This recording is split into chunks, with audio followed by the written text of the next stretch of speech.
Welcome, everybody. I'll go ahead and call this meeting to order. Please join me for the Pledge of Allegiance. I pledge allegiance to the flag of the United States of America and to the republic for which it stands, one nation, under God, indivisible, with liberty and justice for all. Well, welcome, and thank you, everybody, for attending what should be a very special meeting this evening. I always start with a review of tonight's agenda. We will call for any proposed changes to tonight's agenda. I think we may have one from Councilor Sheldon just to move the swearing in a little higher onto the agenda. We will then go to public comment. After public comment, we do have a response to our last meeting's public comment that Tyler will take care of for us. Then we have our consent agenda, hefty consent agenda, which is why we're moving the agenda around a little bit. City Council meeting minutes from July 15th. Resolution 2024-19 for the Whitfield loan agreement for wastewater improvements. A purchase authorization for the membrane equipment for Alder Creek Water Treatment Plant upgrades. And Resolution 2024-20 for the 2024 Emergency Operations Plan update. Under presentations, we have the swearing in of new Police Chief Husky. Under new business, we have the intergovernmental agreement with the Sandy Urban Renewal Agency, as well as the purchase authorization for new taser units. At the end of the meeting, we'll have a report from our city manager, as well as committee and council reports. With that, Jeff, will you please call the roll? Yes, Councilor Mayton. Present. Councilor Smallwood. Here. Councilor Sheldon. Here. Councilor Walker. Here. Councilor Exner. Here. Councilor Hokinson. Here. Mayor Pulliam. Here. Thank you for that, Jeff. Are there any proposed changes to tonight's agenda? Yes, please. I would propose that we move the swearing of Police Chief Husky up. I'd like to have a conversation.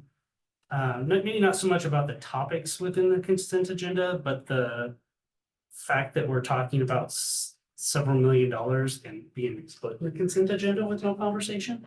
And I don't want to waste other people's time listening to wastewater. Cool. So with that, I'll go ahead and move that up. So I'm going to move it up right underneath proposed changes to the agenda and right before public comment, which is there any other proposed changes to tonight's agenda? See none.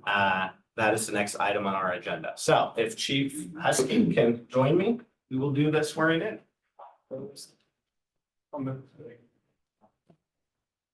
Excuse me. We'll do this and that way, pictures, family, everybody. Hey, Stan, gotta do it in front of the, yeah. All right, raise your hand and repeat after me. I, Patrick Husky, do solemnly swear I, Patrick Husky, do solemnly swear that I will support the Constitution of the United States that I will support the Constitution of the United States and the Constitution of the State of Oregon the Constitution of the State of Oregon, and the laws therefore, and the laws therefore, and I will faithfully, honestly, and impartially discharge the duties of police chief, and I will faithfully and impartially, honestly, honestly, discharge the duties of police that was chief a long sentence. I really He's messed a you up. police chief. During my continuance therein, My continuance therein, to the best of my ability, best of my ability. so help me God. So help me God. Sorry about that. Congratulations.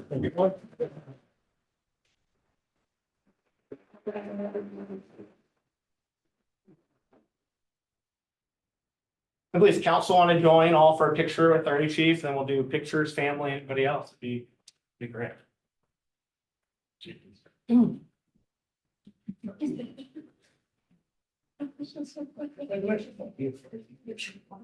We need to talk. Oh, wait. Maybe he will talk to you.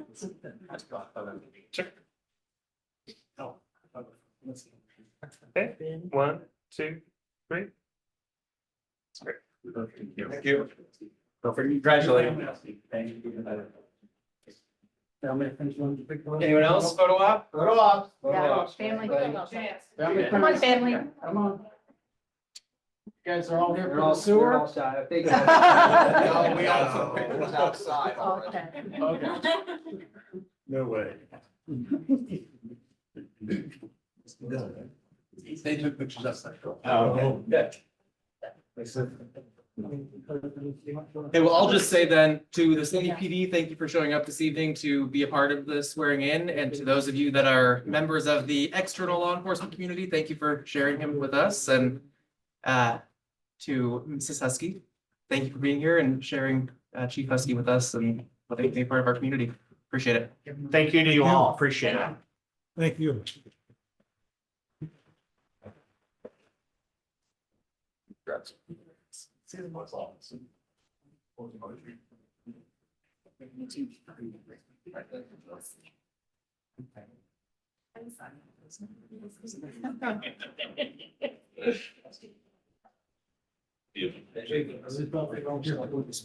Yeah, different money, isn't it?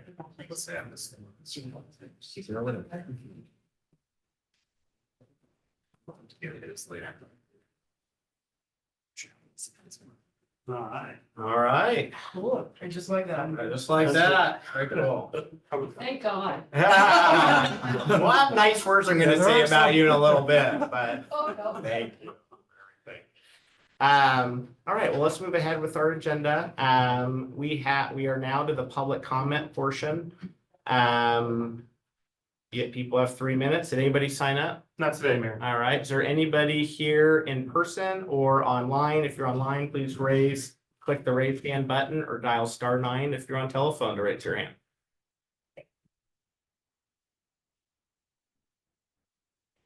Not seeing any hands. All right, with that, we'll move ahead to response to previous comments. Tyler. Yeah, thank you, Mayor. 2 weeks ago, 3 weeks ago, 2 weeks ago. We had a member from the public, Mr. Doug Castle, who came to ask a couple questions about the Advanced Financing Reimbursement District over on 362nd and Bell. Our Assistant Public Works Director, AJ Thorne, reached out via phone to answer his immediate questions. We also followed up with all the property owners impacted by that AFRD with a letter further detailing the interest accrual on the AFRD and how that impacted them. You'll remember that there was a 5-year sort of delay in implementing that interest rate. There was some confusions exactly around how that would start accruing and when, and so we sent information to all the property owners so they all have the same correspondence. We believe that the matter has been addressed and resolved with all of those owners at this time, and so that's where we're at. Didn't you also have a concern about the math that was done based on the size of this property? Yeah, AJ, Ali answered those questions around the calculations. As far as I understand it, there's no further questions and it's been resolved. Just for my education, is that, I mean, wouldn't you kind of come up with a development plan, a plat map or whatever that would, clarify what's wetlands, what's not, what's developable, what's not, and that would be the acreage that you would. Yeah, so there is that document. Jenny, I don't know if you want to add anything here or just sit. Feel free to jump in if you want to add anything, but there was what's called a plat map. I'm not sure that's the term we used at the time, but there is a map that clearly showed what was developable, what was not developable, the property lines to use for calculating each apportionment. Anything else you want to add to that? My understanding is our calculations were done based on GIS and all the records there too. And there was a discrepancy with Mr. Castle's measurements of where the lines were for the river. Though I'm not sure of what happened in the last 2 weeks, but that is my understanding.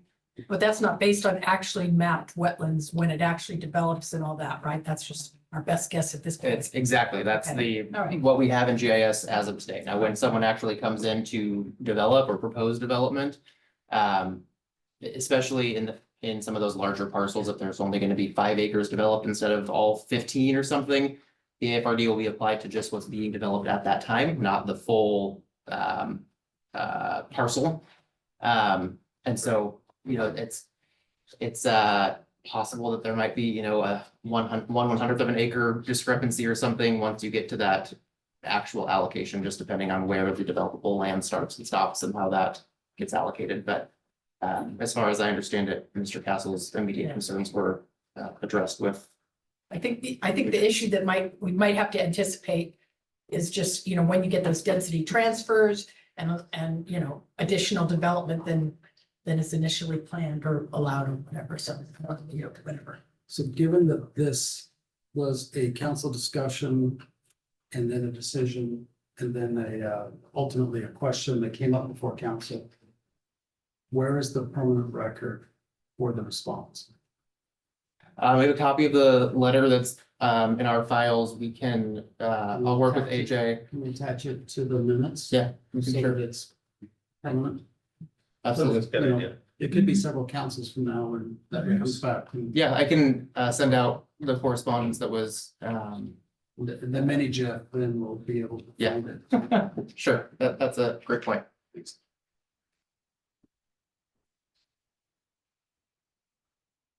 That's all I have. All right. So do you need a motion to accept the Yep. consent? I move that. we- Well, no.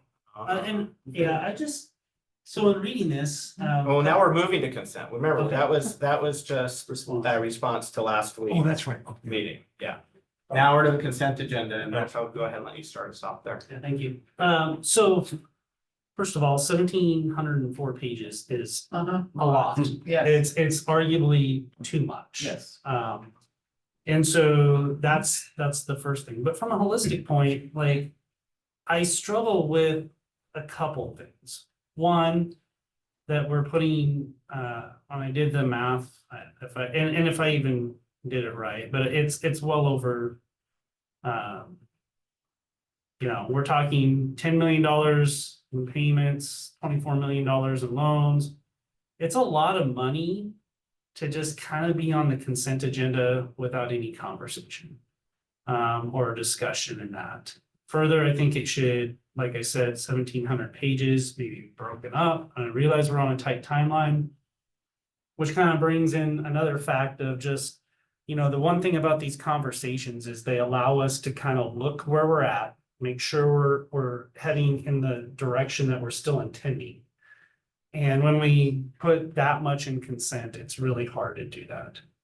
And so again, I'm not voting no on this or anything like that, but I do think we should have a discussion. And then the other part is, and I realize the budgetary impact, but we have outside the consent agenda an $87,000 budget request, It's a fraction of what we're Mhm. talking about now. So, Point. yeah, I think we should have a discussion of what that looks like. I don't know that I want to see personally further this much in the consent agenda because frankly, it's impossible to go through in that short a time. And then the part of that is, I think as we move along, I would like to see us have conversations about where we're at, check our azimuth, make sure we're going the right way, and then move forward. So, Should we move the two items out? I'm well, let me respond. And I have a couple of thoughts on that. One is we do have the big facilities update plan coming at our Next meeting. next meeting, right? So there's gonna be that opportunity for a check-in. This is not, I don't want to leave anyone with the impression that, that these consent items on here have not had any kind of council oversight or review, right? So items that go on the consent agenda are only items that have been put through the water and wastewater the advisory committee. And they look through those, that's comprised of, 3 counselors from our body that are on there that are looking over those before they go on to consent. I'm thinking it through, right? I just wanted to provide that background. Rooms, I think from my perspective for conversation is maybe there's a because there's just a lot of going on wastewater and water, which is why I think you want to talk about it, look at it, right? Perhaps there's an opportunity for that committee to maybe flag items that they believe should be of more sensitive conversation outside the consent agenda, and they flag those items, and then maybe those items then go outside of the consent agenda onto these, because maybe that would be a step. Can I also make a request of that committee? Sure. And I don't think it's intentional, but for some updates. Yeah, Yeah, I feel like you guys meet, which is awesome, but I don't ever hear an update of what's going on or what. So maybe if we could get some updates after you guys meet of what you met about, because it's a really big project.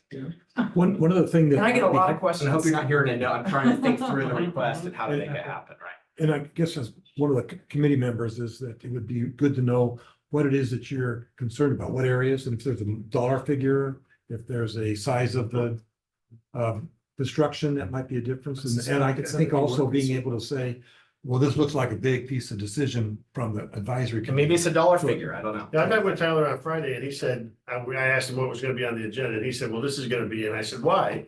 And he said, because it exceeds his authority limit. And right away it triggered me to say, well, if it exceeds his authority limit, it's a big deal. That's something we should be reviewing. So Um, I really do think for the purpose of moving things along, we should move these two items off the consent agenda. And then let's just talk about it in the appropriate supplement.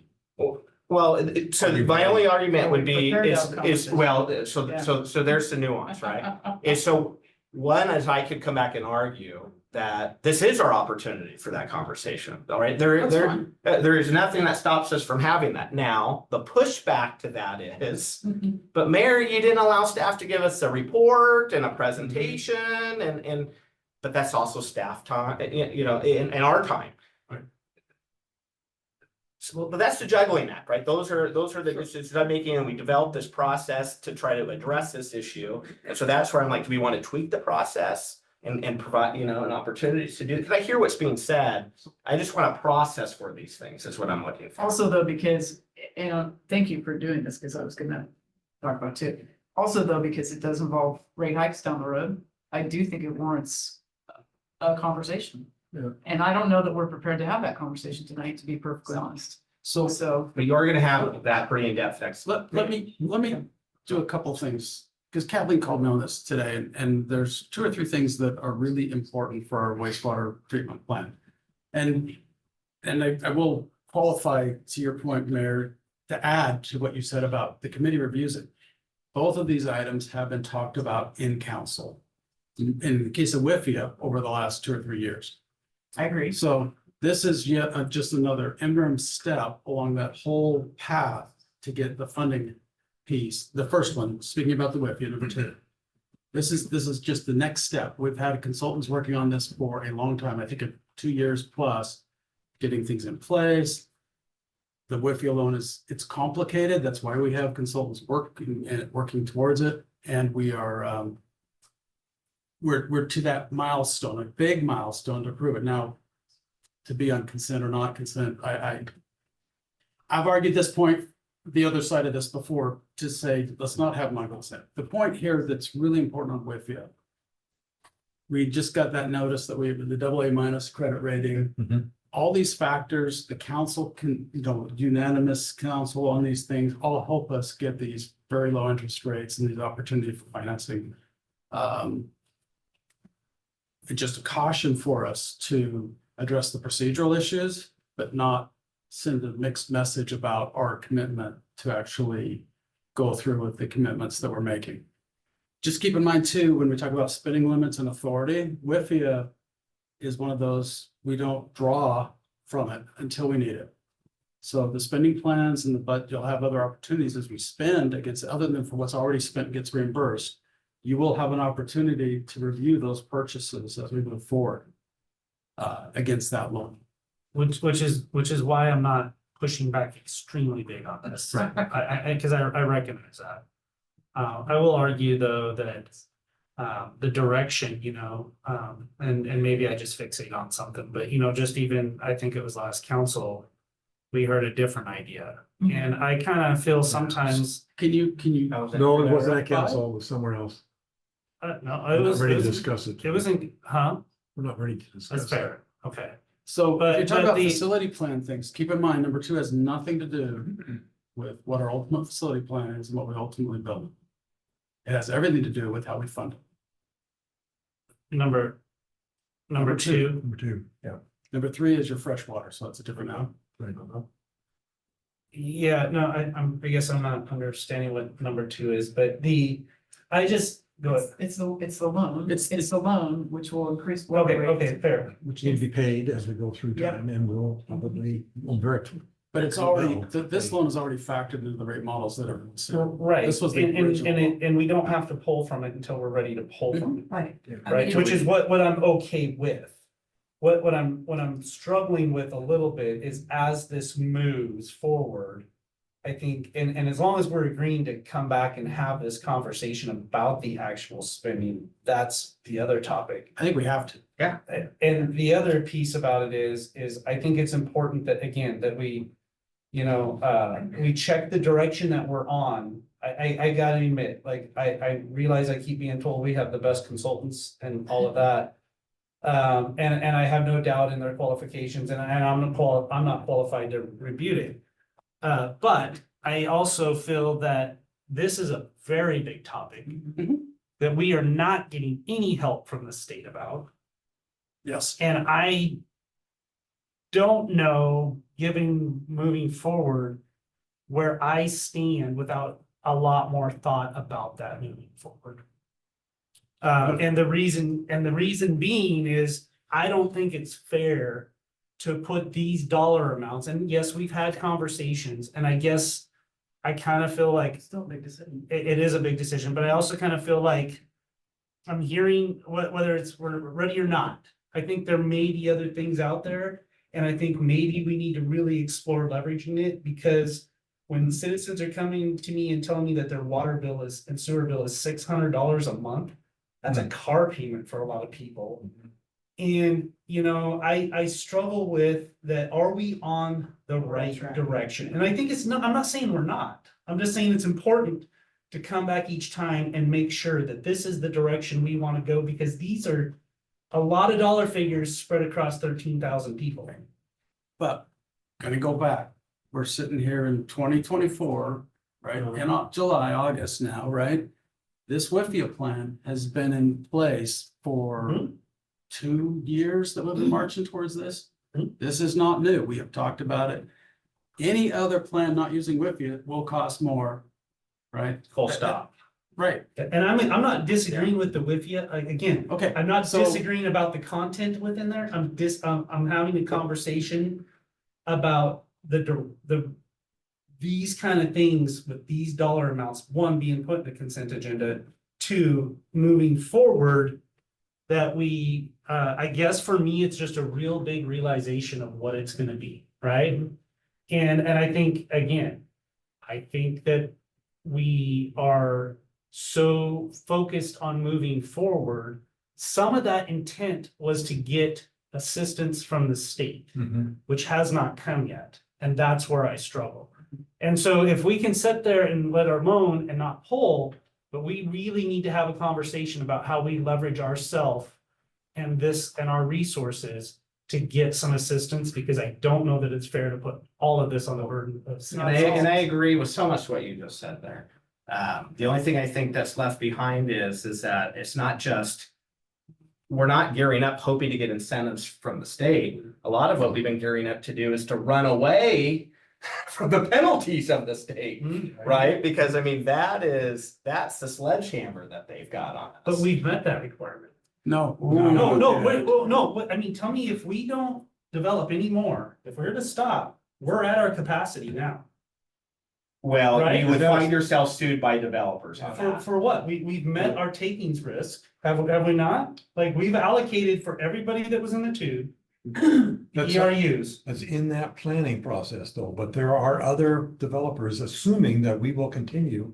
We have led them down Are you that talking path. about not developing forever? When do I need to pull I'm back? saying we need to When do I let's need to stop pull back? that to Yeah. get some Can I funds. jump in here? Please, Tyler. Yeah, so there's a couple different things at play, right? You've got this, the first piece is the reinvestment in the existing system, right? The collection system, reducing the I&I, and all that is part of this greater wastewater issue, but that's a separate project. We have to do that no matter what the facility plan says. We've got to reinvest in our old infrastructure to make sure we don't have a bunch of fresh water going into our treatment plant. Then you've got the actual Band-Aid fixes that we had to do at the existing treatment plant because it was aged, outdated, needed significant rehabilitation just to sort of get us functioning for the level of treatment that we needed to do right now. Then we have the added treatment that is needed with additional growth and development that occurs over the next 1, 2, 5, 10, 20 years. We have a consent decree that mandates us to do a lot of stuff in a very specific period of time. And in order to comply with that consent decree, we need to continue to reinvest, rehabilitate. We've got to pay for that somehow, right? That's why we get these low interest loans. We've been very fortunate with the state of Oregon, Special Public Works Fund and DEQ to get some very, very, very favorable loans. But the WIFIA loan component specifically has been this going on 5 years now from staff level of, applying for that, letters of interest, 2 different ratings now that we've had to go through.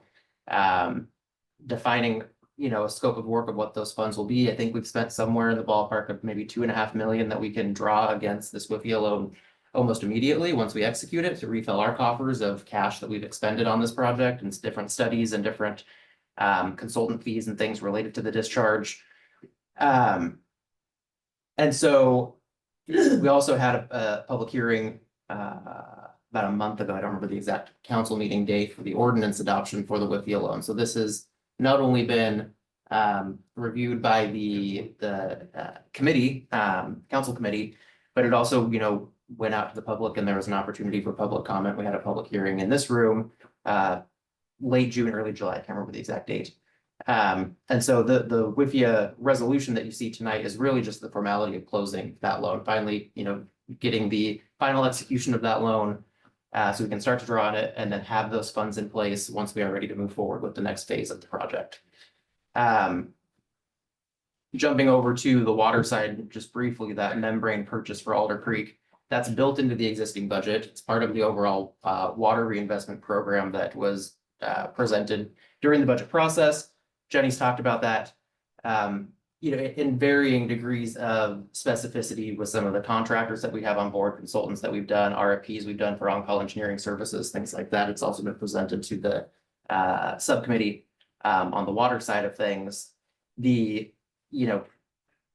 I had signing authority of $3.2 million, I would have signed it a month ago. This is the formality of, I don't have the purchasing limit to purchase The that. criticality of number 3, we didn't talk about number 3, but the criticality of number 3 is the timing of the Portland water. If we don't have everything online, we get a hot summer, we're gonna be on curtailments. And it's a These are long the lead critical- time to Plan. get the This- equipment. We've from- These are adopted critical. that, we've adopted that plan. Yeah, Right, so that's why I'm just coming back. I think the sewer, the wastewater treatment, the discussions, the facility plan reviews and comments and what we really want to do. These are all great topics that we need to bring back to council. We need to talk about, but these items. I'm just gonna say, we need to approve them unanimously tonight. And I'm fine with that. I'm having a higher level because it feels like more and more of this is getting. But I do like your point of just having discussion about it, because it puts it on the record. For people that want to listen to the meeting about Absolutely. when it happened, that it's been discussed and at least, brought up current circumstances for what's happening. And we get that one-on-one when we have our meetings, but the public doesn't, so this is the time to air it. And keep challenging on it, Rich, and we'll keep reviewing it, but then I also just want to flag for the committee to please do start, do flag some of those items for staff or to put up the totem pole that, take outside of the consent and put on the regular agenda. Well, to some degree, the committee doesn't get involved in whether it's on a consent decree. No, or this would whether be a it's- new thing. Yeah, I think we But need. we do need to be involved in that. And we should probably pick out those things which really we think are of concern. Not Certainly, that I you want to hear, nerd out over, that are actual concerns. well, I said concerns and that they are concerns. And I hear the fact that there is more need for communication with the rest of staff, rest of council. Excuse me. If I can make 2 final Message heard. points. One, we've added in the last couple staff reports, a funding table that sort of articulates the funding sources for the varying components of the project. And so that was some feedback we received, I don't know, several months ago about needing to see more of a holistic, I think from you, Counselor Walker, like where are we at? What do we have available? And so we've implemented that. What is that on, Tyler? In the staff report, there should be a table that talks about the different funding sources, what we've drawn on those loans. For a while, we didn't have that in those staff reports, and so you fully understand the sort of, where are we at? What are we doing? What loan is this? It's so confusing. I mean, really, Yeah. yeah. And I appreciate conversations like this because for those of us that are working in it day to day, I sickly know the loan number associated with the DEQ loan and the interest rate of that loan, and I recognize that not everyone is that intimately involved, and so we're continually open to feedback for what other things need to be addressed in the staff report. Maybe there's just a brief memo that goes out to the council as a whole after a subcommittee meeting. We talked about these 3 or 4 things, not an exhaustive, staff report about that, but just a high level. These are the topics that we're discussing. We can figure out a better way to get the same information out to all 7 of you. And then work on some sort of internal flag on what comes before the council, either on consent agenda or on a regular discussion item. Jenny's dying to talk. I mean, at this point, I think if we continue, it might make sense if we're gonna continue the conversation about it, to just pull those off the consent agenda and. It's already been done. No, it's not awkward. I was going to address a point that the Oversight Committee has brought up, and it's transparency and accountability. Our team is almost complete building a portal that the public and all of you can log into, check the progress against the loan, check the schedule. We have so much going on. We are under so much pressure, under so many different fields, especially with the drinking water. There's an urgency here and time is not our friend. And we are ahead of everything, but this purchase is to minimize risks that we see coming right now. You know, and I am really pleased. It was an awful lot of work. It was a whole design that happened in the last 9 months, but I'm really excited about this. It gives us a lot more ability to maximize our sources, and it's really the right decision. This is funded from the Business Oregon loan. So I do hear what you're saying. We'll work to be better and more transparent, but I do think that portal will finally help. We're still just working through so many things, trying to organize it. And we really are coming through that and starting to get in the execution phase of the program. We do have an executive session 2 weeks' time where I think we can really dive into the wastewater and where we're going. I know that's really important, a lot of big conversations, and I can also offer that we can certainly have a larger one for our drinking water program as well. I think maybe that is time to do that. And just as part of a good note, the WIFIA interest rates have been higher than the other loans, which is why we went through the exercise of getting a larger SRF loan. They have better interest rates. WIFIA, you delay the payback, so that helps manage the rates. And we've looked at this very extensively.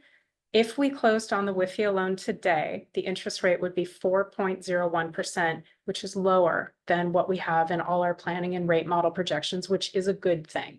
So everything going on in the market is working to our favor right now.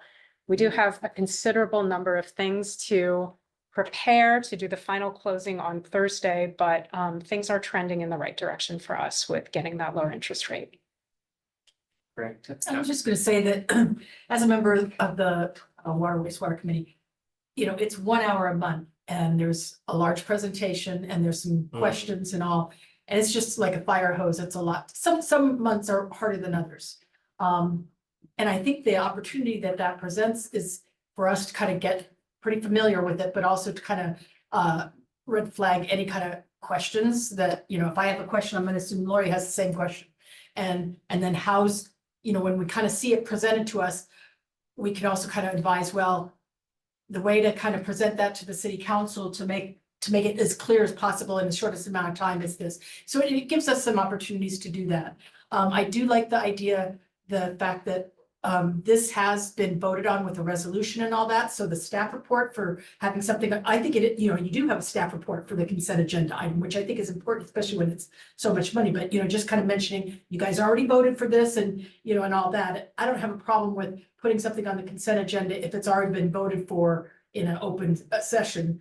But I think we all agree that, you know, I guess I'm not in favor of putting, you know, multi-million-dollar projects on the consent agenda. It's less, we've already kind of discussed it and talked about it and agreed to it in an open session.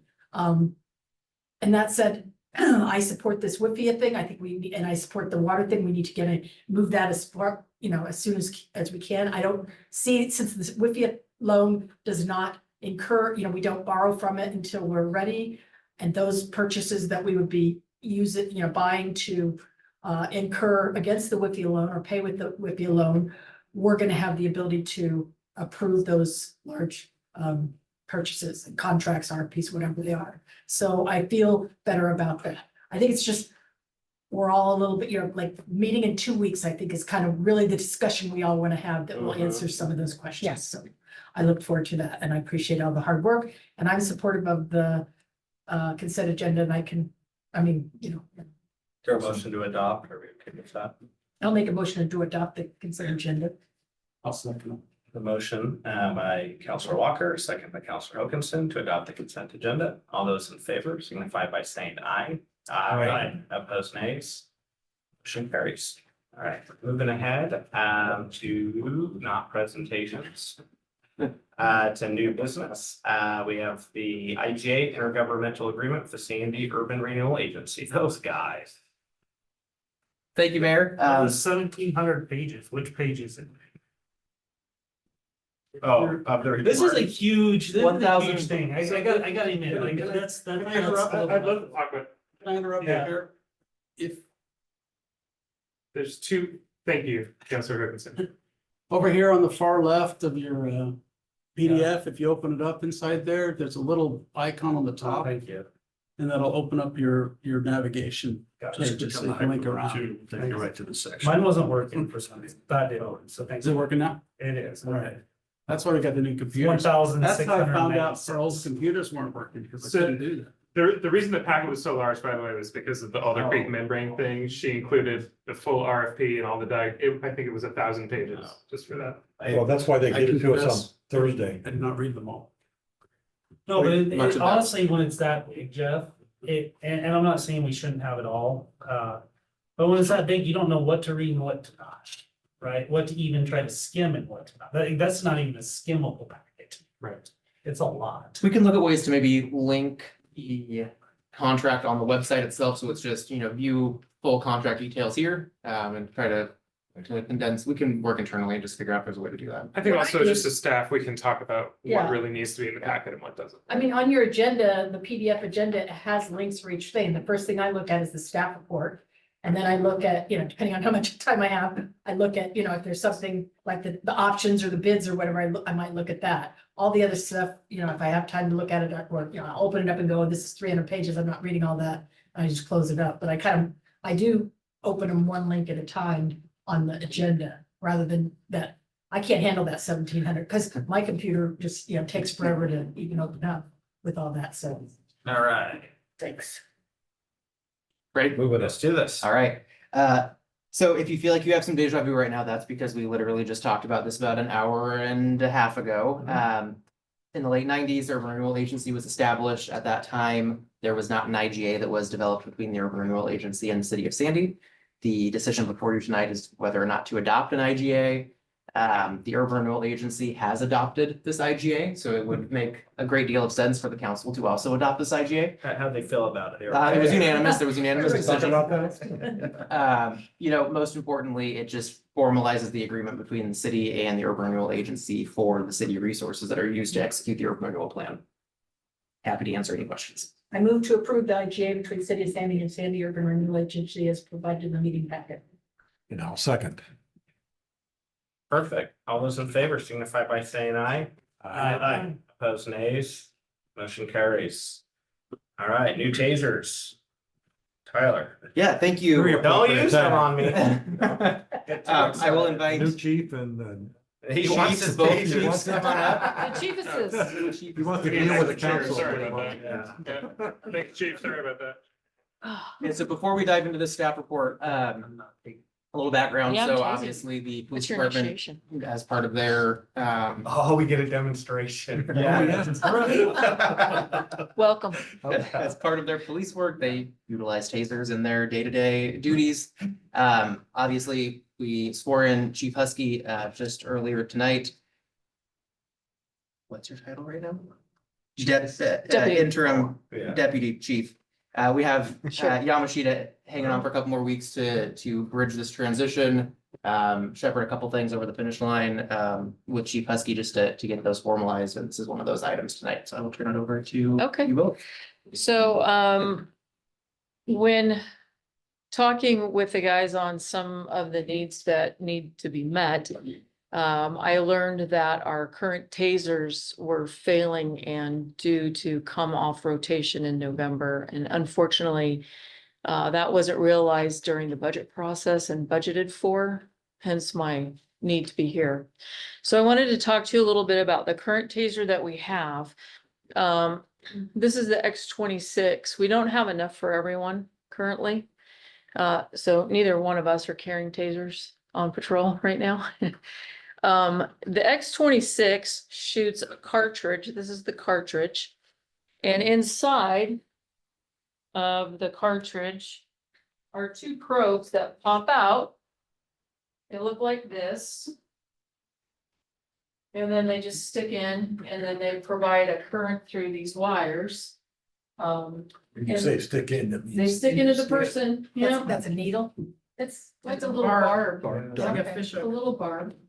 The reason this works so well for us, this really changed law enforcement, when they came out, because everything else before this that we had to use focused on pain compliance. Well, if you're really drunk or really high, you don't feel pain. This has a painful element, but it overrides the central nervous system and it takes the pain out of the equation. It locks up the muscles rapidly. And so they just can't fight back. Here's the problem with this taser versus the one that we want to purchase. One, it's end of life, so they're not going to be fixing them, repairing them, warranting them anymore. This one has, as you can see, two probes. And when these deploy, it's one pull of the trigger and both of them go out. Okay. Optimally, we're within 7 to 15 feet of our target when we shoot this. The bottom one comes out at a little bit of a down angle, and this one comes out straight. And the idea is to get far enough away so that they spread out, because they're going to work like a circuit. So from here to here, those muscles get contracted. So if we're very close, the spread's only like this, it's ineffectual. If we're too far away, the spread is too wide. So I might miss with one of them. So, and as you can imagine, I have to reload now if I want to try to take another shot, or I have to transition to something else, right? And this is a way better option than having to use a gun. The problem with trying to do this in a, oh my gosh, he's still coming at me with a knife, is, as you can see, problematic. It's not very user-friendly. So we really only get one opportunity to shoot at it. Now, the new one, the Taser 10, I'm going to show you a picture. Maybe. Is that the one you wanted? Yeah, that'll work. So the Taser 10 has a cartridge that shoots 10 of those probes, one at a time. So with every trigger pull, we can shoot one of those probes. The neat thing about these, well, there's several. One is I can be really close and aim at his shoulder, and then I can drop it down and aim at his leg and get that spread, even though we're really close. This is also good to 45 feet versus the closeness of this other one. Any two hits make it so. And any two hits make a circuit, and I can just keep going through those 10 probes until I'm out. And if I can't get it, and then I'm probably shouldn't be having one. But you can see the distance difference for us that will happen. The cost is high, but with that, we get 18 tasers. That will give us all one plus a spare, and that includes Moody for code enforcement. It also gives us the holster. Do you have a holster on? You know, I do not. Taser holster. Gives us the Taser holster because it's a little bit bigger unit than this. It gives us all the cartridges we need, and these are $35 a piece. I think the Taser 10 is probably more. I don't know what the cost of those are. Probably upwards of 50. It gives us all the cartridges we need over the next 5 years. It gives us all the training equipment we need and an instructor certification. The cartridges have 10 shots in them. 10 shots. Yep. And they deploy one at a time, so we can place them as we need to from a good, safe distance. I really think, and throw your two thoughts in here, that this doubles and triples our chances of being able to use less than lethal in a lethal situation, and just makes us safer and makes it less litigious for us as a city. So that's why I'm asking for the Taser 10. And so that we can all have one when we need it.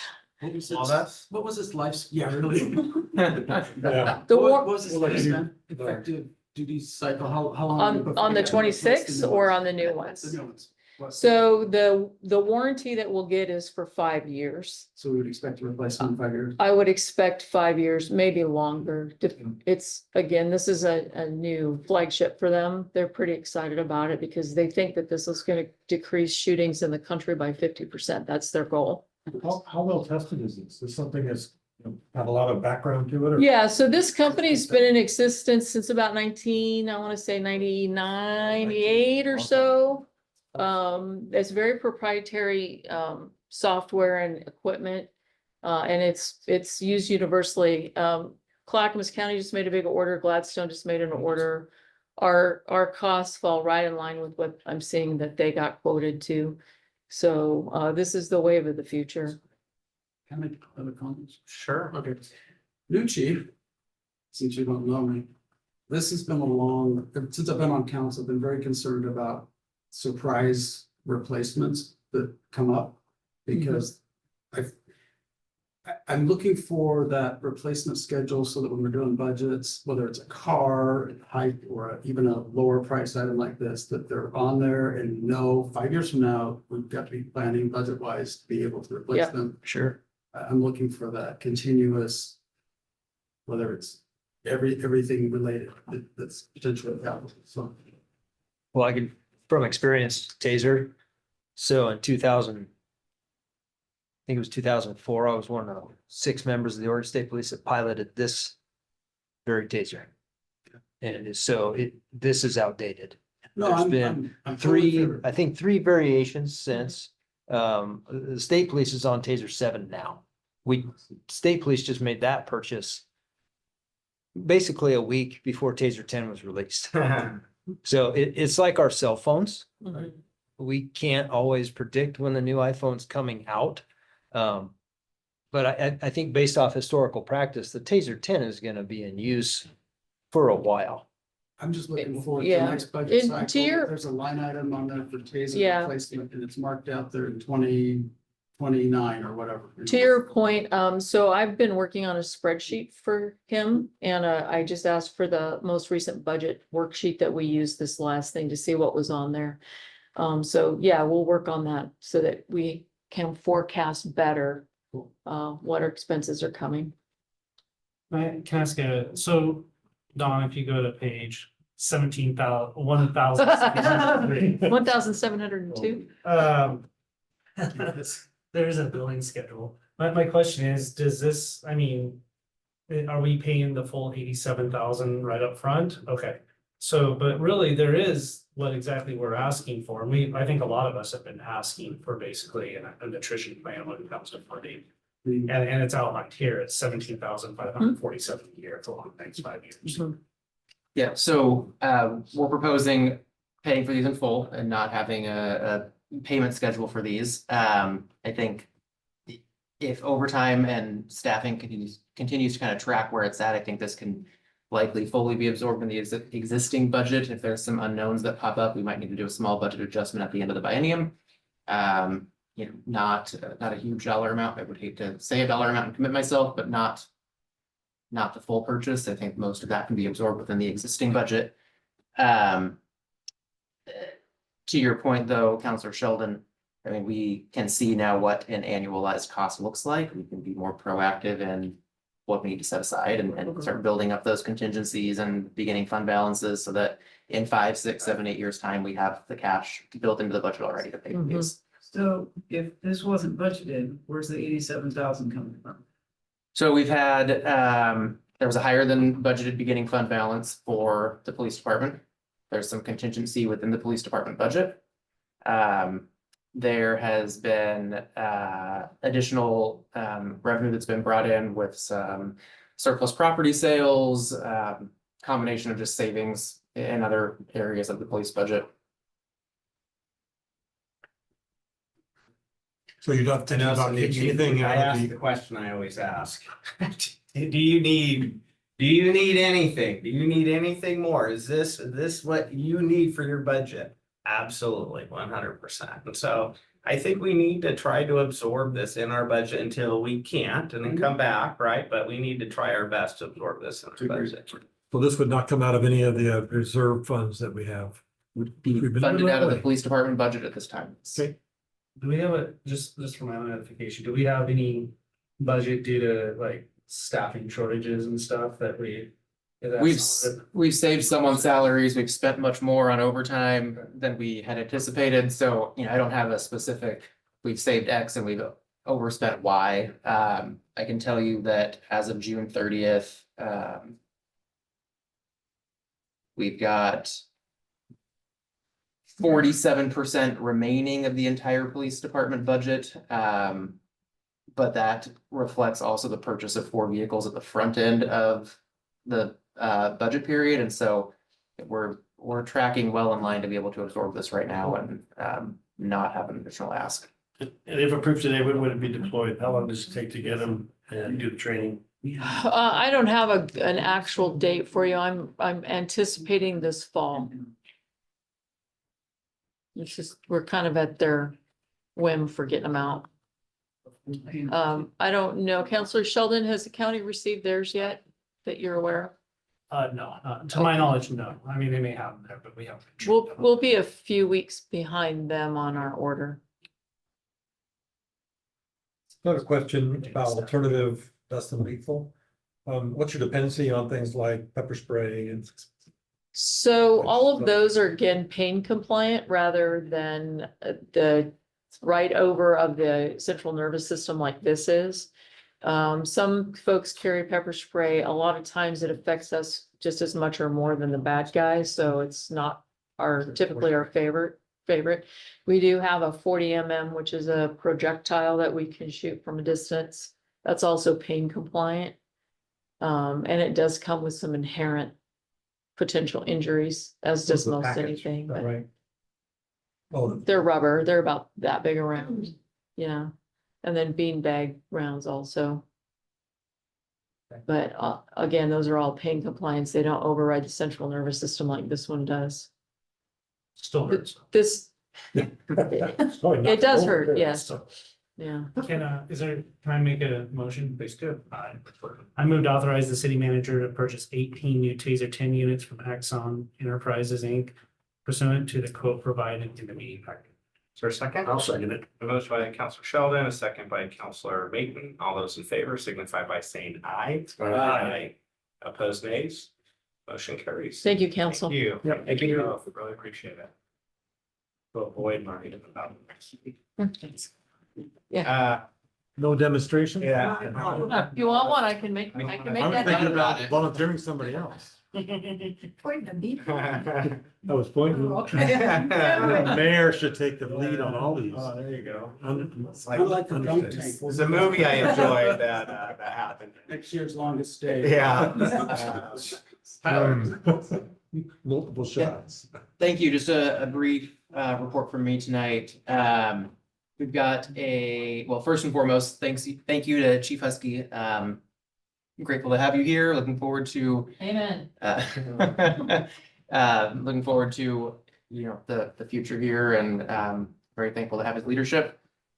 For the police department at this time, we've got a concert out in Meinig on Wednesday. 2 weeks ago at that concert, there was over 600 attendees, so we anticipate this one to be another was a really record. successful event. That was a record. It was great fun. I saw a couple of you there. You may have seen me chasing children and yelling from afar to stop doing that and stay out of the creek and all those fun things. So we'll be back again this Wednesday. We've got a meeting later this week with Regional Solutions to continue to talk about our wastewater reinvestment program and different funding sources and how to get the governor's office, continue to be informed and on our side and an advocate for us as we continue to seek funding for the greater project. And I thought I had one more thing here, but. Oh, and then Jenny already mentioned this earlier, but we will officially close the WIPY loan on Thursday now that has got your approval this evening. So kind of an end of a very long, daunting couple city managers, couple public works directors involvement in that. So very excited and grateful to have that behind us. Thank you. Done. Well, hey, first of all, apologies for the lack of information coming from our wastewater and now freshwater thing. Part of that is maybe on us, part of that is because generally we're reviewing a package that they're bringing to council within a week or two. So like in our last meeting, the package that we reviewed and got and offered comments to and a lot of comments on, I expect we'll talk about in an executive session or an open council meeting in the near future. So we have to go back and think about how to bring information forward in a meaningful way without taking away from the presentations that are coming forward. So it's a good point. It's an interesting committee. A lot of times it's just routine. The last one, they kind of sideswiped us and they got a lot of feedback. So it's not always just, okay, thanks, and we go on to the next one. The SandyNet, we actually met on SandyNet 2-3 weeks ago. And that facility plan seems to be going along. I don't remember what we're calling it, but that business plan, facility plan that's happening is looking very good. And nothing too exciting to report on that. So I will say that I've advised Greg to really help leverage. I don't want that plan we're putting together to become shelf art, but to really figure out how what you choose to implement and how to implement it in a reasonable fashion, sequentially and time-based. And so that was one of my challenges to him, just to consider that as that starts to come back. So with that, the Eagles band was excellent. I thoroughly enjoyed that. So thank you for those who played. Thanks, Don. Yeah, I have a couple of where are we with this stuff? I'm seeing signs I'm assuming they're from ODA. Certainly the little stanchion that turned into a big sign there on Proctor. That's one of those, I see it with lots of black marks on it, and I've heard at least one person tell me they got into a tight knit thing and there's no chances but other than to run it over. The other one was this speed bumps coming up on, I think it's gonna be Wolf Street. Trying to figure out where those are and how that got put into place. Are we keeping track of what these kind of significant installations of signage in our city that either ODOT or whatever facility that's sponsoring that? How do we keep up with those things? It's a great question. When it's a road that is under ODOT's jurisdiction, we ask for a heads up. We ask for to be included in those decisions, or at least brought along with their decision. We don't always get that feedback. That post that you mentioned down by Dairy Queen, I think we talked about this a couple council meetings ago, that I was just as surprised as everyone else in this room when I drove in and I'm like, oh, there's a thing in the road. Where'd that come from? So I think there's just room for continued relationship building and being included in some of that decision making, or at the very least informed of that decision making before it's unveiled to the public. I have not seen this other bump sign that you're referring to, so I need to do some homework. Kelly and I were kind of chatting 7-Eleven. in between the meetings. I think that might be a sign that's on private property that potentially the private property owner put on, is as I understand what I was told, but I'll do some homework. It's situated so that it looks like as you're driving into the city from Tenike, that it goes across into Wolf now. It's an orange and black sign, but again, the subject matter is mostly about, we've seen signs that seem to have very little or no coordination with the city. And whether it's ODOT or whether it's a private person or however that is. I've also made a lot of comments about how that particular intersection is congested to the point of dangerous. I think people trying to make turns into the Black Rock Cafe rather than 7-Eleven, and they seem to be going through lickety split that price at speed, so that would be less than safe. So there's that. The other one is, as I understand, that the first was the last day for our economic director. What do we got going on next? Or do we? Yeah, so right now, we don't have a lot going on at the moment, right? So we've got this impact of the moratorium that's really limiting what the intent of that position was, business development, business recruitment, and recognizing that we don't have that sort of key component to that position right now, is why that position was Got that part? ultimately discontinued for the time being. Next steps, we're gonna continue to offer the same grant programs and customer service that people have been accustomed to. Kind of a variety of different people, right? Kelly is now taking care of those urban renewal grants that David used to be doing.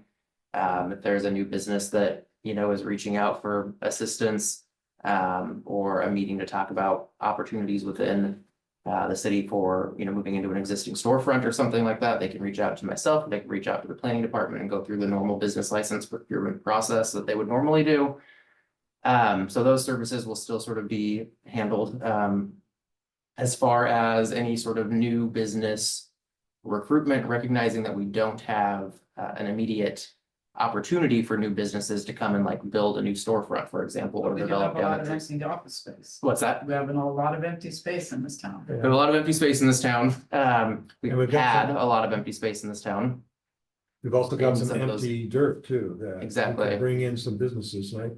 I would encourage you to think about the process of changing direction if we ever get another director, or if there's something other process you have in mind. I think we need to be getting new businesses. Yeah, in the short Okay. term. In the short term, we're gonna look at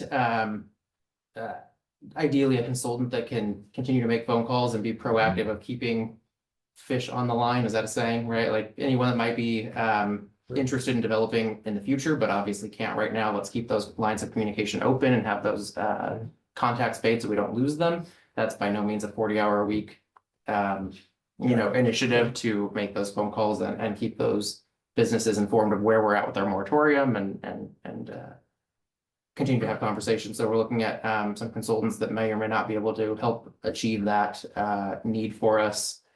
And then, part of it truly is like, what do we need, right? And we've had Dave Snyder had been here for 12 or 13 years and done this really defined role of sort of Sandy Main Street when it was Sandy Main Street, and then this economic development position. And so I think the moratorium gives us a little bit of a pause to kind of figure out what is the next direction. Is it just business recruitment? Is it relationship building and providing incentives to bring new businesses to develop here? So a little bit of just kind of where are we? What do we need? What strengths and opportunities do we have with staff currently? What do we have a need for? And looking into the future to see how we fill that need once we get through the next, couple months or year or so to figure out if we're online for additional ERUs, future development, things like that. Would encourage us not to lose any of the forward momentum. We've got 362nd through a beautiful piece of commercial property. Lovely to see that one start getting developed. All right, and that's it. There. Thank you, appreciate it. Kathleen? I followed up on a couple of folks that had reported the, no left turn on red in front of the leather sign was kind of covered with vegetation. And, also a 25-mile-per-hour speed limit sign in front of the police department that as you're coming into town, I guess they planted some new street trees or something anyway. They did a great job of, cutting back the brush on the leather sign, and they're looking at the PD side, the speed limit sign there by the PD to just, I think some trimming of that would make a big difference. And It's not new street trees, it's the ones that have been there that sort of grow season, right? So they get these lower branches Yeah. that spring out. And so I didn't drive by that way today to see if we got those trimmed, but put in a request at the end of last appreciate week. that So. though. The Hoodland rent, again, same song, different, anyway. That's being discussed a little bit tomorrow. You're gonna meet with. Yeah, so do you want me to jump in about this topic or do you want to finish your thought? and I can- Let me finish. Okay. Okay, the concert in the park, we had a great time. The Eagle Eyes were great. I hope if we're anticipating that kind of crowd, having a second food vendor and beer and wine or whatever vendor would be helpful, because those were pretty long lines. Good problems. Yeah, good problems to have. Good And, problems. and the other thing is that, that was a pretty old group and we need louder music because those guys do not, they're all deaf as a post. No, I mean, not all of them, but a lot of them are, pretty, I mean, that's what people kept coming up to me and saying, tell them to turn it up. Yeah, tell them to turn it up. And I was just The cracking up. neighbors are, what might say something differently. In fact, I had a conversation with them yesterday. Yeah, about that. it's not for very long, it's, A good joke. though. My kids did say the same thing to me. They were young and could Yeah, hear, so. right. Oh, Yeah. young kids too. I don't know if I saw it on my Instagram feed about the drone footage. I don't want to steal your thunder. Oh, no, you're But fine. I was just like, the drone footage for Cedar Park of the pump track and the skate park were just awesome. I was so impressed. I did have a question of, are we still having kind of two pump tracks with a beginner and a more advanced one, but just, maybe send Michelle a question, ask about that. The biggest thing I have to report though is, I don't know if y'all know, I sure know, is the water treatment filtration plant on Carpenter Lane has started. And they have been hauling buttloads of rock, the tandem trucks, the big truck and the trailer. Hundreds of trucks a day past my house for about 3 weeks now. Not every day, and not the last few days, but there's a big kind of a pothole patch right in front of my house on the other side of the street. And when they go down empty over that, it makes this huge loud, clanking sound that you can hear all over, for another block. A lot of them at first were speeding, going really fast, and so both ways. And so there's folks that are starting to complain about it, and a lot of folks don't even know who to complain about. A lot of them don't realize it's a special thing, because I've been retired and living on Bluff Road with my windows open all summer. I know, how much is regular traffic and how much is special. So I've been just reaching out as a resident to the Water Bureau. I support their project, but they have been giving me really no information. I've been asking, how many trucks are we proposing to have per day? Is there a limit to it? 100, it's over, 100 to 200. The limit, I guess, well, anyway, that's how many trucks per day for how long? Is this gonna go on for, a week, a month, a year, what? And then for in the future, in the different phases, obviously they kind of are putting a bunch of gravel down to build on it, but there's excavation, there's, there's different phases of the project.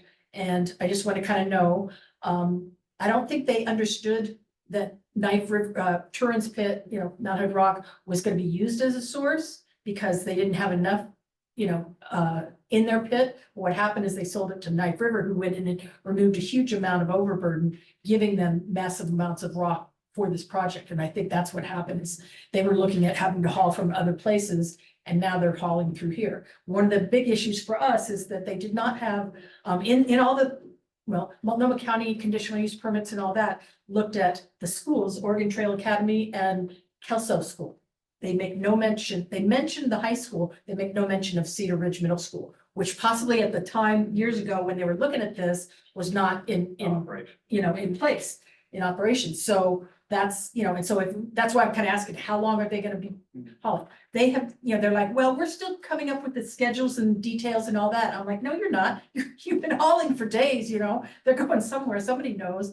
And part of their language in their permits and stuff talk about a construction travel management plan that kind of identifies, what's going where, when, how much, and all that.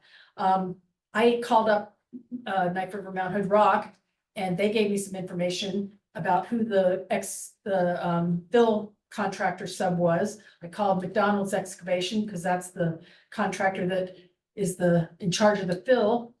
And he was able to kind of give me some information. I don't know if it's correct or what. It's just a little frustrating that I get more information in 10 minutes making my own calls that I've gotten in 3 weeks of talking to their PR lady. So a little upset about, their lack. They did all sorts of coordination with the folks all around that neighborhood, the 20 to 40 people affected by Carpenter Lane and Cottrell. And they did nothing, you know, with all of us on Bluff Road, if that's what they're planning. And again, I support the project. I just kind of want to know. And if there's some mitigation, you know, like they did, you know, the speed limit and things like that is really important, that we need to all understand what that involves and how, and they're rebuilding like Lusted and Dodge Park and some other stuff. And, you know, they're beating the tar out of Bluff Road there with all those loads, but, you know, and again, if it's Can I just. ask a question yeah. on that for the chiefs, along this topic, chiefs, do you guys have the ability to do weight testing on these rigs coming through town? We are not equipped to do so, but if, How much would it cost us to start weighing some of those trucks? Cause if you pull a few of them over and weigh them. Some of these things will If we think change. they're overweight, I think we can order and escort them up to the scale if somebody's at the But you scale. don't have a portable scale? We do you can not. use? I don't even think there's a weight limit on Bluff Road. I asked Mike. No, there's a about weight that. limit on the trucks. Oh, The trucks are registered for a certain weight limit, Yeah. and it's frequent on these big ones that if they know you're not weighing, they're not going to weigh station, they will come in too heavy. If they come in too heavy, they tear up your roads, no, which Yeah. is why a lot of, like, state patrols and a lot of other patrols do have portable waste stations. They so do. Put a tire by tire. There's axle only by very axle. few. To do that, you need to be a level 1 certified truck inspector through the Gotcha. federal motor carriers. It's additional training. And then it comes with. You're expected to do so much enforcement Right. on commercial motor vehicles. And I think an agency this size, it would not be cost effective. The state police got out of, if that gives you a comparison, state police got out of a lot of that enforcement. Yeah, And there's very few level 1 inspectors left in state police. I think they're down to 3 and they're by region. And then they partner oftentimes with county, because a lot of times like Clackamas County has a couple level 1 truck inspectors, if I'm correct.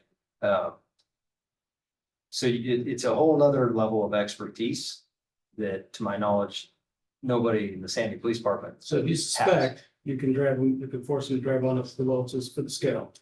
You could, but you're probably taking one or two officers out of play to drive all the way up to the scales for that. something that might not be a priority call. You wouldn't have to do more than 1 or 2. It's possible. well, I would also think that Torrance Rock or Mountain Rock would be, you know, they Good probably perspective. know what the. You know, how much is going out and what they're weighing. Yeah. Because that's how they Seriously. charge it. They do the first one and they have a scale there where they're coming out, right? Yeah. So after the first one gets pulled off, they will be weighing them, heading out of there after. Well, my point is just that, you know, I'm getting no traction with their PAO, Public Affairs Officer lady, and I'm just a little bit frustrated that, you know, I kind of want the city to be, you know, our advocate there to really insist on, again, support the project, but I am concerned about the Cedar Ridge School starting up September. They are on our roads, driving by Yeah. our schools, Right, let's yeah. figure out what's going on. I had reached out to someone at the end of last week. They were out of the office and I didn't have a chance to follow up today to see if I could make any headway on that. But it's on Yeah, pretty close to the top of the list for phone calls to make. and if this it's week. gonna be just a few more weeks or whatever, just to know that. Yeah. But then also what are the later stages and what, you know, some of this stuff is like, the limit is, I think, 322 trucks per day. And then there was also a number of 256 trucks per day, so it's a lot. I don't know what those, you know, like I said, I can't get all the details, but I am a little frustrated that Clackamas County really they only authorized emergency access road into the site. They didn't do any kind of analysis. Multnomah County did all this stuff and made them, you know, rebuild roads and they got all sorts of things out of the deal, so we're, anyway.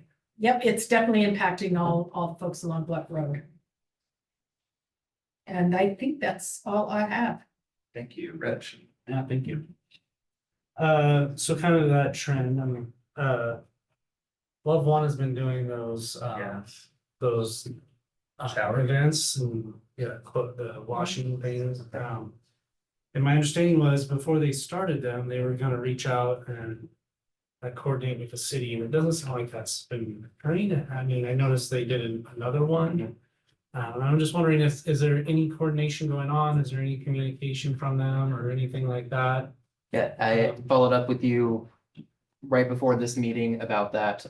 My understanding from those that I've spoken with is that there has not been communication between them and the ant farm or between them and the city. So I'm gonna reach out to Love One and just see what's going on, what do you have scheduled? That's not, the impression that we had was that there was gonna be a much more communicative dialogue between your agency and our agency so that we could make sure we were prepared for potential impact of having an event like that. What other resources need to be made available, and that relationship hasn't, as far as I can tell, developed yet, so. Rich, I heard the same thing. I was on the Sandy Police Board for the hiring of the patrol officer, and I was talking to Evan, who was on it as well.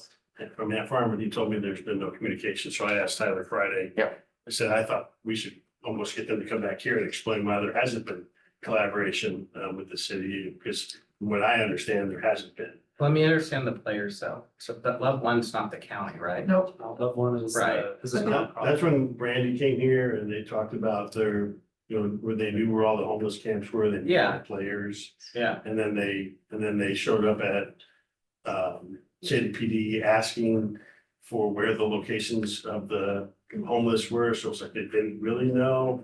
And then anybody you talk to says they haven't been collaborating with them, which is what they told us, or at least when I left that meeting, I felt like, wow, that's a great group to have here. They're gonna get involved, and it just sounds like they haven't really been involved with collaboration. And just my concern is is to that point is, I mean, I can almost guarantee they're giving supportive housing dollars, whether it be the metro money for that way or supplement, as they shift the money from the metro into the outside county stuff. I believe they are getting to that point. Well, they might not be a county agency, I believe they are getting county dollars. And it would just be really nice, that they communicate and truly partner as, that. I just struggle with that, and I just wanted to bring that up. I don't know if there's really anything we can do about it, but I just I feel like when the community, when community sees that, it looks like, and we have literally no idea, but it makes us look really bad, and they should respect that. Yeah, and I had reached out to Kelly's department to see if there was, permitting process or something like that. It's inside of a private business. There's not really a permitting component to that, but I think this is just another really good example of the relationship building that needs to be there with an outside agency that's coming in here to provide services. We welcome services, but how do we work together to do that? How do we make sure there's the least amount of impact to the neighboring businesses or to traffic or to whatever it is? Yeah, so I'll be reaching out to Love One and see if we And I can. say to hold ourselves accountable, it's not just them, it's also us. Yeah. How much have we not communicated with Love One? Well, I mean, but imagine that they haven't reached out, right? So I mean, I don't know if it's on us when they're gonna host an event to. So I think it's a two-way street for collaboration. Yeah, when someone's gonna initiate the contact though, they just start doing it in our community, I think it's on them to initiate. So that's fine. It's a little wild to not even be in contact with the ant farm. So the other thing is, the theme of collaboration, school and traffic, and as we get closer and closer to school starting, especially with this, the information of the dump trucks and stuff, are we making any progress with a traffic plan for specifically the high school? Cedar Ridge, all of those, so that those. Yeah. We just had a conversation about that this morning, Yes, and afternoon. I just had we just had a meeting today on an unrelated matter with Chelsea Long, the facilities director there. And I visited with her about graveling that grassed area where we set up the fireworks. That would work well for her on a couple other reasons, and overflow parking for that. We have a meeting this week with Mr. Bayer, so we will discuss that again. They want to get a resolution too before the start of the school year so they can start the education process. So I haven't let that drop. It's slow, but we're getting there. Thank you. Yeah. All right. ERUs, I want to give Kelly a shout out. I do thank him for the communications on the ERUs where we are in that process. It's noted, and I appreciate it very much, so thank you. With that being said though, too, maybe it's a summer and just the people noticing it more. But I have heard a lot more about again, part of the conversation tonight, a lot more about the the water rates and that, and I realize that as a council, we may have to make some very hard decisions and stuff. So two things of that is the education on our side and being able to fully say that this was the best process moving forward. Again, I think that requires our ability to answer that. But also, I just really, when I say check our asthma, you know, which is a compass, right? Just so you know which direction you're going. But making sure we're following the right path for our ratepayers, because it is a lot of money. You know, as you see what the stock market's doing today, a potential, you know, you're starting to hear the R word a lot more. And, you know, our rates are gonna cause serious impacts. And then at that point, we're gonna find ourselves where people are moving out of our community. You know, when it comes to housing, you're gonna get the housing you wanted, but it's because people are moving out of our community. Because they can't afford our basic necessities. I just wanna, I'm not saying that's not where we need to go. I'm not even saying retract. I just wanna make sure that we're on the right path forward with that. Highway 211 visibility, both at the DeBarco Road connection, specifically coming to the west, heading west. It's really hard to see right there. And then I'd also add out on the Bailey Meadows exit over there on 211. I know there was a crash there the other day. But again, it's, you know, it's that time of year that stuff's growing. And you notice the impact when they do take care of it. And then it quickly comes back. So both of those to me, when I've noticed are very hard to see. So I figured I'd take Carl's spot and talk about Rush today. You can only say it so many times. Just people know. And then lastly, on a less complaining, very positive note, Chief Husky, I'm so happy that you're here and welcome. Yes. It's exciting to see you. I think you bring I've worked with you, I've known you for a while, and I'm really glad to have your leadership and experience here. So I think it's going to be great for this agency and the guys and gals that work there. So thank you for being here. It's truly an honor to have you. Thank you. All right. All right, well, like Kathleen said, if you haven't had an opportunity to get on the webpage and look at the drone footage of Cedar Park, please check that out. I assume that's Joe Johansson that's doing the filming of that. So very well done. Gives you a nice broad perspective of kind of what's going on, and you can watch previous videos and kind of compare. So they're trucking right along with that. You guys, many of you have already mentioned concerts in the park last week, 2 weeks ago. It was very good. Got another one this week. Not so familiar with those guys, but and I won't be in attendance that night, but Jennifer Batten is also coming up. And if you're not familiar with her, she was the guitarist for Michael Jackson for a number of years, and you can see her in a lot of his earlier videos. She's very talented. She lives here. She's local. Yep. And she travels all around the world. So super cool to be able to obtain her for a concert as well. Check out her Flight of the Bumblebee on YouTube. Yeah. So anyway, everything else has already been said. So that's it for me. Chris? Yeah, most everything I was gonna say has already been said, so I'll just add two more things. Everybody said about the concerts in the park, but last Friday I was at the movies in the park, watching Ghostbusters. My first time doing that. It was excellent. I plan to go back next time with a cooler and chairs. That's your first time to see Ghostbusters? No, my first time to do movies in the park. Oh. But I just walked in with my girlfriend and we just sat in the grass and I was like, oh, we should have brought chairs. And I was like, hey, we should have brought a cooler. Well, Edgefield, they don't even let those things. Yeah, next time. So I want to say that, and I was, as I said earlier, a part of the Sandy Police Board for the patrol officer interviews. Last week we did 4. A couple really qualified people from my perspective. I don't pick them. That's up to the chiefs and their team. But it was a good experience because I got to be on there with somebody from the police department, an officer. Thornton was there. What the rules coordinator, I don't remember her name. I think it was Ashley. She was on there. Evan was on there. So just a broad, diverse group of people giving different perspective. And that was my first time doing that. And I had been on the chief board before, but it was nice to be down there. And then just talk to them. And Rich mentioned something earlier about house prices. You know, one of our own employees had to recently just bought a home outside of Sandy because they couldn't afford Sandy.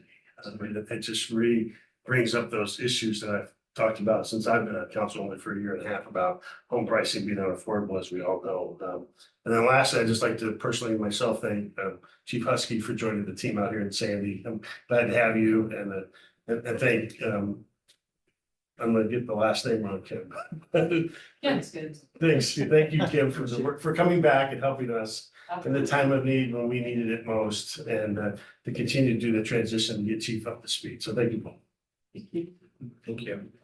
A couple of things, wanted to welcome Chief Husky. It's an honor to swear you in tonight. Thank you for coming and joining us. Absolutely, it's great having you. And Chief Yamashita, it's great having you. You know, when it was kind of brought up in a conversation that might, you know, we may need somebody to come in and fill this role, and it might be you. You're the person, you know, you've been here for this community a lot at different points over the years, and just thank you for everything that you've done for Sandy, for our community willingness to keep stepping up. So thank you. I don't know how many more times you're gonna have that willingness. But thank you. Well, there's different capacities, this is, you know, different capacity. The other, I wanted to point out NUPA. NUPA has sent Tyler and I a couple of different emails. I've been traveling around and I haven't been as responsive as I'd like, but he's very much been showing an effort of communication, you know, of things that they're out there doing and reaching out and just kind of doing check-ins. And so I just wanted to mention that in a public forum since our last meeting. I think that's been great. I don't think we've had a meeting since Sandy Mountain Festival. And it always shuts down our community, and you got to take a moment to thank the Chamber for Music Fair and Feast, and the volunteers at the committee, and all of our employees and police department, and everyone that really makes that weekend happen. Just an incredible weekend for our community. The parks have been mentioned. We're good. Thank you, everybody. Thanks for a great meeting. Yep.